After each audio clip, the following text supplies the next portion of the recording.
Hello friends, எங்கே போய் இப்படி ஒரு கரையை என் ட்ரெஸ்ஸில் பிடிச்சிட்டு வந்தேன்னு தெரில. ஐ திங்க் ஏதாவது ஒரு இடத்துல ப்ராபப்ளி ஷட்டர் டோர் போடுற இடத்துல எங்காலும் சாஞ்சு நின்றுக்கணும்னு நினைக்கிறேன். கரெக்டாக ஸ்லீவ்ஸ் அந்த சைட்ல இருந்து துப்பட்டா கம்ப்ளீட்டாக வந்து பிளாக் கலரில் கரையாயிருச்சு. டாப்ஸ் மெட்டீரியல் கூட ஏதாவது ஒன்றை போட்டு தேய்ச்சி எடுத்தோன்னா போயிடும்.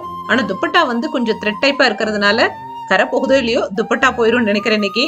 எனிவே ட்ரை பண்ணி பார்க்கலான்னு சொல்லிட்டு ஃபர்ஸ்ட் டூத் பேஸ்ட்ல ட்ரை பண்ணலான்னு சொல்லிட்டு டூத் பேஸ்ட்டை போட்டு தான் ட்ரை பண்ணேன். ஏன்னா வெள்ளியில் இருக்கிற கருப்பு அழுக்கையே வந்து கிளீனா டூத் பேஸ்ட் டூத் பவுடர்ஸ் எடுக்குதுங்கிறதுனால ட்ரை பண்ணி பார்க்கலாம் தான் இந்த ட்ரை. ஒரு 50%க்கு கொஞ்சம் கரை போயிருச்சு. சரி, நம்மளோட கிளீனிங் ஏஜென்ட் வீட்டில் இருக்கல, அதை எடுத்து யூஸ் பண்ணிடுவோம்னு சொல்லிட்டு ஹேண்ட் வாஷ் தான் யூஸ் பண்ணேன். லைட்டா தேய்ச்சதுமே கரையெல்லாம் கம்ப்ளீட்டா போயிருச்சு. ஈவன் ப்ளீடிங் ஸ்டெயின்ஸ் எல்லாம் கூட ட்ரெஸ்ல இருந்து ஹேண்ட் வாஷ் வந்து சூப்பரா கிளீன் பண்ணி கொடுக்கும். என் ஃப்ரெண்ட்ஸுக்குள்ள நிறைய பேத்துக்கிட்ட ஷேர் பண்ணியிருக்கேன். லேடிஸ் பேக்ல எது இருக்கோ இல்லையோ ஒரு குட்டி ஹேண்ட் வாஷ் பாட்டில் கட்டாயம் இருக்கணும்னு. இது எந்த ப்ரமோஷன் எல்லாம் கிடையாது. சந்தூர் பாட்டில் இருக்கிறது ஹிமாலயாஸ் ஹேண்ட் வாஷ். நமக்கு கரை போனா போதும், எந்த பிராண்டா இருந்தா என்ன.